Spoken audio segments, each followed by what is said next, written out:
cómo un chico de pueblo flaco y pequeño, que parecía siempre distante, destinado al anonimato, terminó conquistando el mundo del fútbol. Permanece atento, porque hoy, en FútbolTube, te contamos la verdadera historia de Andrés Iniesta, el jugador silencioso que terminó convirtiéndose en el héroe de una nación. Andrés Iniesta Luján nació el 11 de mayo de 1984, en Fuente Alvilla, un pequeño pueblo de Albacete donde las oportunidades eran escasas. Sin teléfonos móviles ni videojuegos, sus tardes transcurrían corriendo detrás de un balón. Para Andrés, el fútbol no era solo un juego, era su pasión. A los 8 años, sus padres se dieron cuenta de su talento y decidieron inscribirlo en las categorías inferiores del Albacete Balompié. Cada día Andrés subía al autobús, comía en el trayecto y regresaba a casa tarde y cansado. Pero esta rutina marcó el inicio de su carrera, un camino incierto como el de millones de chavales que persiguen su sueño, deseando ser futbolistas profesionales. En el torneo de Brunete de 1996, su vida daría un vuelco inesperado. Cada año los mejores alevines de España se enfrentan en el torneo de Brunete, buscando impresionar a los ojeadores de los grandes clubes. Ese año, el pequeño Andrés Iniesta destacó de manera sobresaliente, siendo elegido el mejor jugador del torneo, y de repente, gigantes del fútbol como el Real Madrid y el Barcelona luchaban por hacerse con el niño prodigio. Aunque Andrés se consideraba madridista a todo poder, como él mismo dijo en una entrevista, el destino tenía preparada una sorpresa para él. El equipo técnico del FC Barcelona insistió en que Andrés y su familia visitaran la Masía, la legendaria academia del club por donde tantos grandes jugadores habían pasado. Y aprovechando un viaje a PortAventura que recibieron como premio por la actuación de Andrés en el torneo, se hicieron la pregunta: ¿deberían aprovechar la oportunidad y visitar la Masía o regresar a casa sin considerar la oferta que el Barcelona tenía que hacerles? Tras mucho insistir, el Barcelona ganó la batalla por su firma, y esta fue una decisión que cambiaría el rumbo de la vida de Andrés Iniesta. ¿Estaba listo el pequeño Andrés para dejar su hogar y adentrarse en un mundo desconocido? Cada día iba a ser una prueba que podría llevarle a la grandeza o a terminar con su autoestima. Con solo 12 años, Andrés Iniesta era un niño que apenas había salido de su pueblo. Ahora, a más de 500 kilómetros de su familia, en una ciudad desconocida y grande, ¿cómo había llegado a ese punto? La política del club era aceptar jugadores a partir de 14 años, pero Andrés solo tenía 12. ¿Qué vieron en él? Debió ser algo muy especial. Si hubiéramos rechazado a Iniesta por su aspecto, no quiero imaginar el talento que habríamos perdido. Es pura inteligencia futbolística, dirían más tarde. Esa primera noche en la Masía fue una de las peores de su vida. Solo y desbordado, el pequeño Andrés Iniesta lloraba sin parar. Mientras tanto, sus padres, impotentes, se planteaban si estaban haciendo lo correcto. Nadie quiere ver a su hijo sufrir, y estuvieron a punto de ir a buscarlo. ¿Cómo podía un niño tan pequeño sobrevivir tan lejos de casa? ¿Estaban siendo buenos padres? Afortunadamente para nosotros, no lo sacaron de allí. Puede que de otro modo nunca hubiéramos visto su talento brillar. Aunque los primeros meses fueron difíciles, la Masía no solo era un campo de entrenamiento. Los compañeros mayores como Víctor Valdés, Pepe Reina, Carles Puyol o Xavi se convirtieron en su nueva familia, cuidándolo como a un hermano menor. Y con el tiempo, aunque seguía echando de menos a su familia, Andrés comenzó a encontrar su lugar entre su nueva cuadrilla de amigos. Las lágrimas y la separación lo endurecieron y se prometió a sí mismo que cumpliría su sueño de ser futbolista profesional. Ya había pagado el precio más alto. Si había sido capaz de dejar todo atrás, podría enfrentar cualquier desafío. Así que ahora estaba listo para lo que viniera. Sin embargo, el día de su debut en las categorías inferiores del Barcelona, Andrés se quedó dormido y llegó tarde.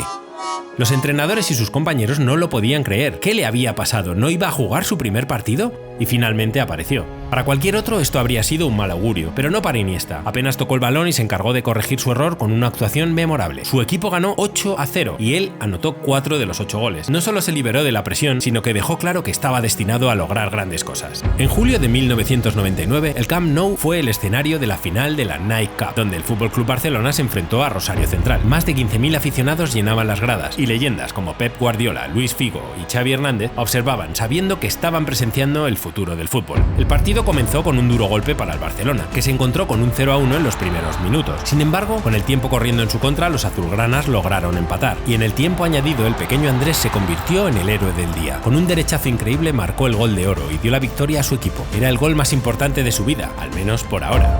Mientras levantaba el trofeo, Pep Guardiola, por entonces capitán del primer equipo, se acercó y le dijo a Andrés: en unos años te veré desde la grada. Pero Guardiola se equivocaba. Lo cierto es que lo vería en primera fila, pero desde el banquillo. Este trofeo significaba el reconocimiento de un talento extraordinario que apenas comenzaba su camino. El futuro guardaba sorpresas para Andrés y para Guardiola. Con solo 16 años, la Secretaría Técnica del Barcelona tomó una decisión crucial. Andrés debía dar el salto al Barça B. No era un paso fácil. Pasar de jugar con sus amigos de la Masía a un vestuario de veteranos curtidos era como lanzar al joven Andrés a los Leones. ¿Qué podían hacer? El chico era un fenómeno y el juvenil se le quedaba pequeño. Andrés solo quería jugar al fútbol, pero pronto se enfrentó a una dura competencia. Los rivales veían a un crío flacucho de apenas 1,70 m y 45 kilos, pero en el campo se convertía en su pesadilla. Escondía la pelota con una agilidad envidiable y se movía como pez en el agua. Sin embargo, rápidamente descubrió que el fútbol profesional no era juego de niños. Las entradas no eran limpias y algunas eran muy duras, sobre todo para un chaval tan joven y frágil como él. ¿Podría alguien como él realmente hacerse un nombre en este mundo tan competitivo y despiadado? Acostumbrado al apoyo de la Masía, Andrés ahora se sentía solo y cada golpe le recordaba lo lejos que estaba de casa y todo lo que había dejado atrás. Fue en esos momentos de crisis cuando su amigo y compañero de la Masía, Víctor Valdés, apareció para ofrecerle apoyo. El fútbol no solo se juega con los pies, también está en el corazón. Sé fuerte y utiliza tu inteligencia en el campo. Lejos de desanimarse, Andrés tomó esa nueva situación como una lección y un reto que lo impulsaría a superarse. Esa dura experiencia le enseñó a leer el juego como pocos a su edad. Aprendió a anticipar los movimientos del balón y de los rivales, a evadir golpes con astucia y sobre todo a recuperar el optimismo en los momentos difíciles. El progreso de Andrés Iniesta fue meteórico. Con solo 17 años lo invitaron a entrenar con el primer equipo. No podía creerlo. Después de años observando el Camp Nou desde la Masía, finalmente iba a tener la oportunidad de estar allí junto a aquellos que admiraba, pero lo que no sabía era que su puesta de largo no iba a ser como él siempre había imaginado. Mientras tanto, lejos de allí, Louis van Gaal enfrentaba el fracaso más grande de su carrera, al quedar fuera de la clasificación para el Mundial de 2002 tras una dolorosa derrota contra Irlanda. Después de las lágrimas, necesitaba un golpe de efecto para recuperar su prestigio. El Fútbol Club Barcelona, en apuros económicos, buscaba a alguien de confianza que conociera la cantera. Era como si dos calcetines desemparejados se encontraran, un match perfecto. Y el 29 de octubre de 2002, Van Gaal decidió dar una oportunidad a Iniesta, alineándolo como titular en el equipo, pero no en la competición doméstica, sino en la fase de grupos de la Liga de Campeones. No podía haber mejor escenario para debutar, ¿verdad? Andrés formó pareja en el centro del campo con Gerard López y el argentino Juan Ramón Riquelme. La gran actuación de Iniesta lo mantuvo en el campo los 90 minutos y estuvo a punto de coronar su debut con un gol, pero incomprensiblemente mandó alto un remate que parecía hecho a medida. A pesar de su esfuerzo, su estreno no le sirvió para consolidarse en el primer equipo y siguió alternando con el filial. Y un año después de su llegada, Louis van Gaal se marchó sin alcanzar ningún título, dejando el equipo en manos de Frank Rijkaard. ¿Sería esta la oportunidad que Iniesta estaba esperando?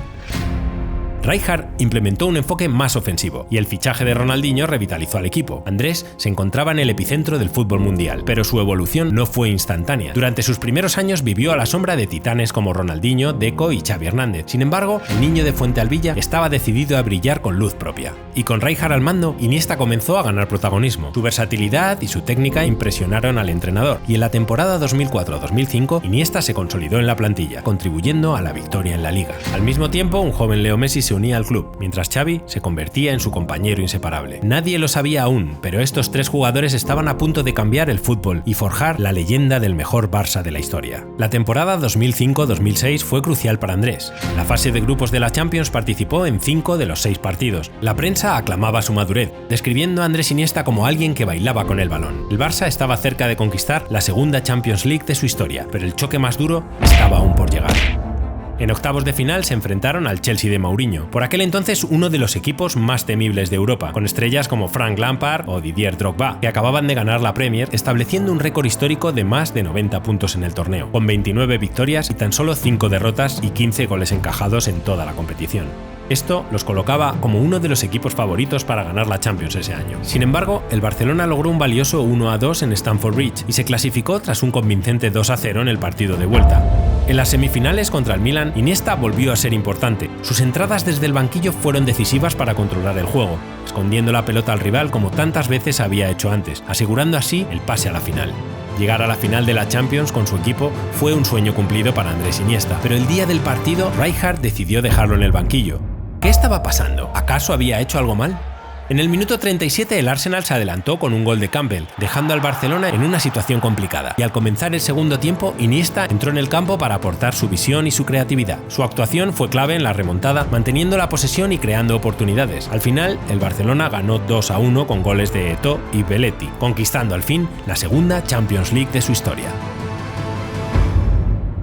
Pero esta victoria no solo marcó el inicio de una era dorada para el club, sino que consolidó a Iniesta como una figura central en el esquema del juego del equipo. Aquel niño frágil y callado de Fuentealbilla se había convertido en un jugador indispensable para el Barcelona.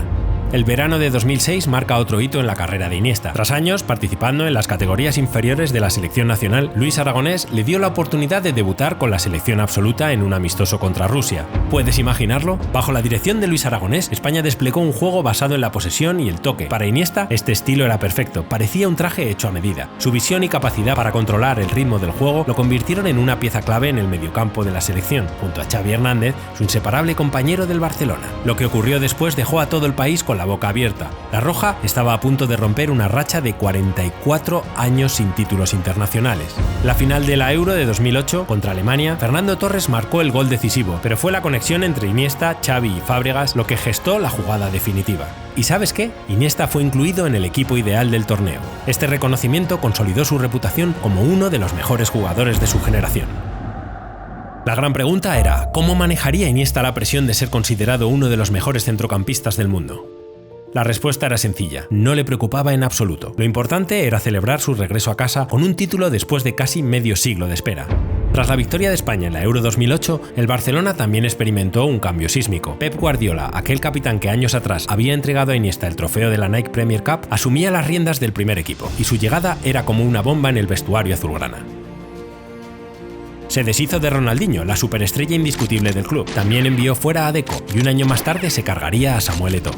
La afición no lo entendía y lo criticaron duramente. ¿Acaso quería hundir al equipo? Pero la idea de Guardiola era apostar por jugadores formados en la Masía a los que conocía de primera mano. Xavi Hernández con su capacidad para encontrar el pase perfecto, Andrés Iniesta controlando los tiempos y la posesión, y un joven Leo Messi cuyo talento estaba a punto de explotar.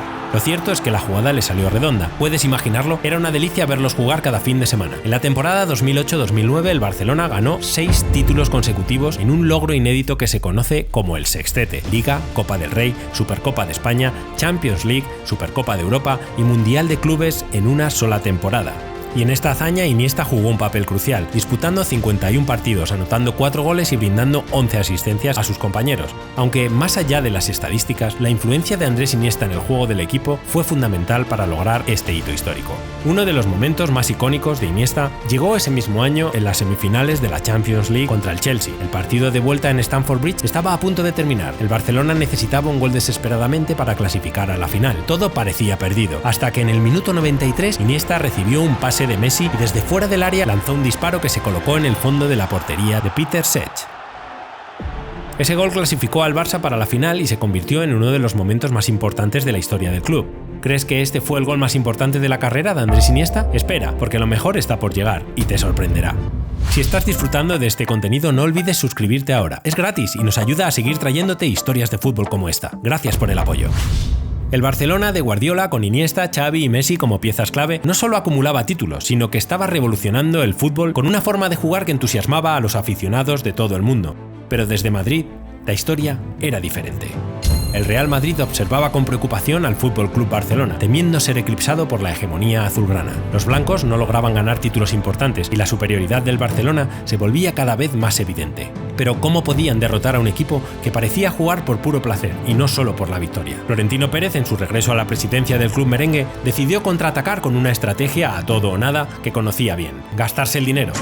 Esta vez en un nuevo galáctico, Cristiano Ronaldo, la estrella del Manchester United. Florentino, en su ambición, traerá a José Mourinho, el técnico que había eliminado al Barcelona con el Inter de Milán. Mourinho era un entrenador dispuesto a todo, incluso a romper las reglas del juego para ganar a su rival. Así nació una rivalidad feroz donde el contraste en las filosofías de ambos equipos no podía ser más claro. El Barcelona, liderado por Iniesta, Xavi y Messi, apostaba por un fútbol basado en la creatividad, la posesión y el respeto al juego. Un fútbol elegante y técnicamente impecable. En cambio, el Real Madrid de Mourinho priorizaba el resultado a cualquier precio, muchas veces recurriendo a tácticas agresivas y marrulleras que rebasaban los límites del juego limpio. Los clásicos se convirtieron así en auténticas batallas campales, llenas de tensión, donde el fútbol fluido del Barcelona chocaba contra la agresividad del Madrid de Mourinho. Mourinho intentaba desestabilizar a los azulgranas, frustrando a jugadores como Xavi, Iniesta o Messi. Los partidos, cargados de enfrentamientos físicos y verbales, se transformaron en guerras dentro y fuera del campo, pero Iniesta, siempre sereno, mantuvo la calma y la elegancia en medio del caos.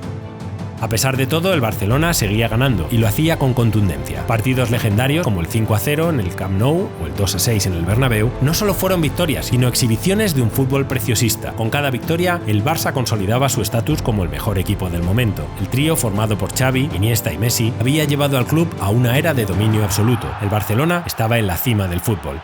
Pero mientras el mundo aclamaba su éxito, Andrés Iniesta se enfrentaba a una batalla personal que amenazaba con derrumbar todo lo que había construido.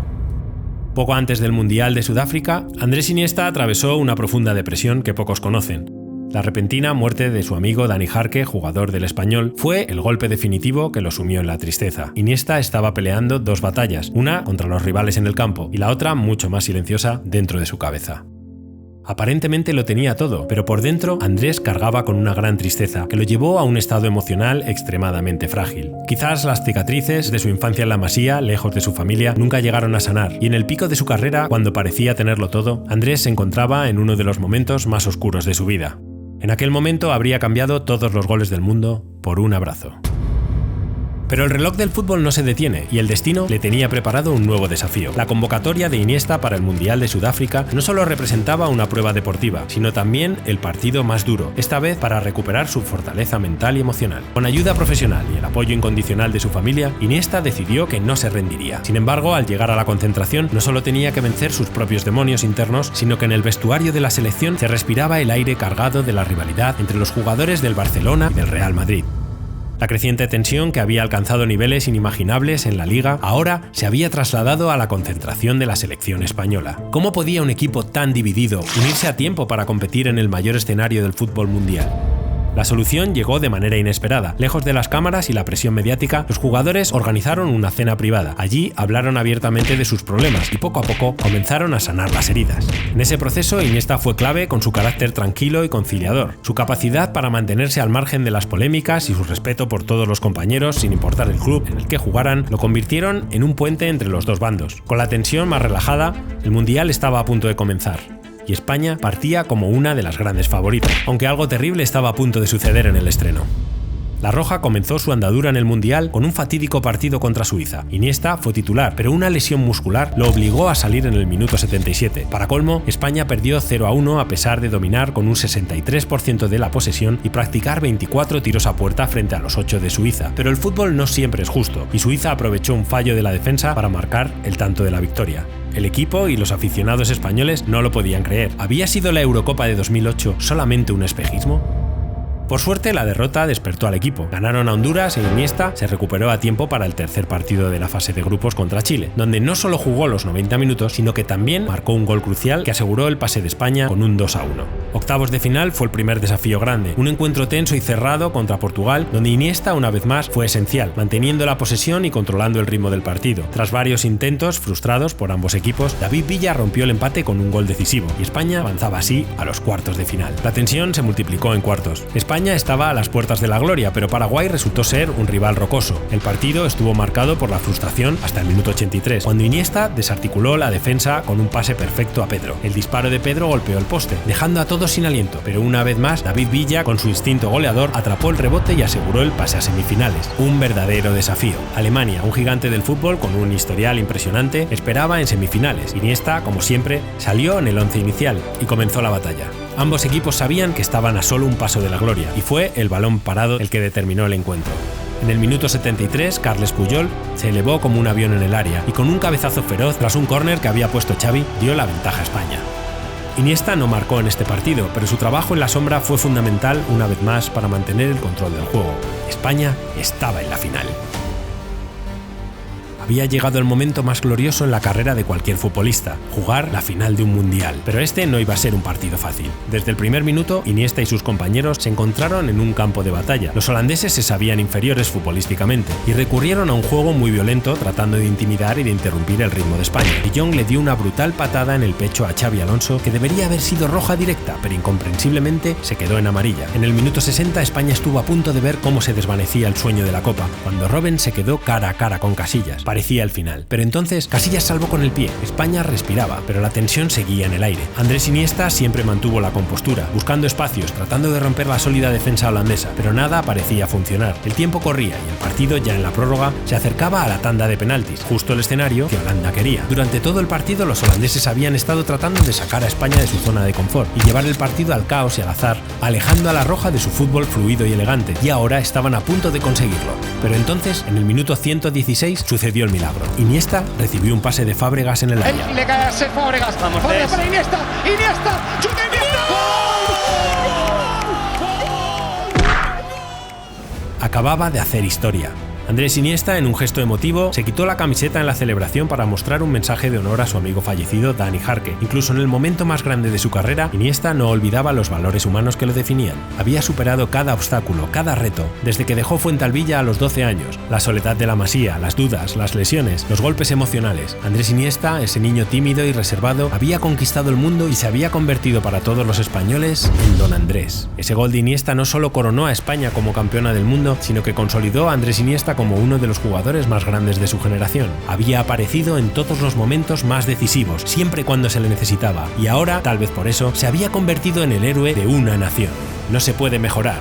Bueno, quizás sí. En 2010 Andrés Iniesta fue nominado al Balón de Oro junto a sus compañeros Xavi Hernández y Lionel Messi, 3 jugadores del mismo equipo, del mismo estilo de juego, en la cima del fútbol mundial, un hecho sin precedentes que simbolizaba el dominio absoluto del Barcelona y el fútbol español. Pero aunque fue Messi quien se llevó el trofeo, quedó una deuda pendiente, y France Football, la revista encargada del galardón, emitió una disculpa pública reconociendo lo que todo el mundo ya sabía: su ausencia en el palmarés del Balón de Oro es dolorosa, dijeron.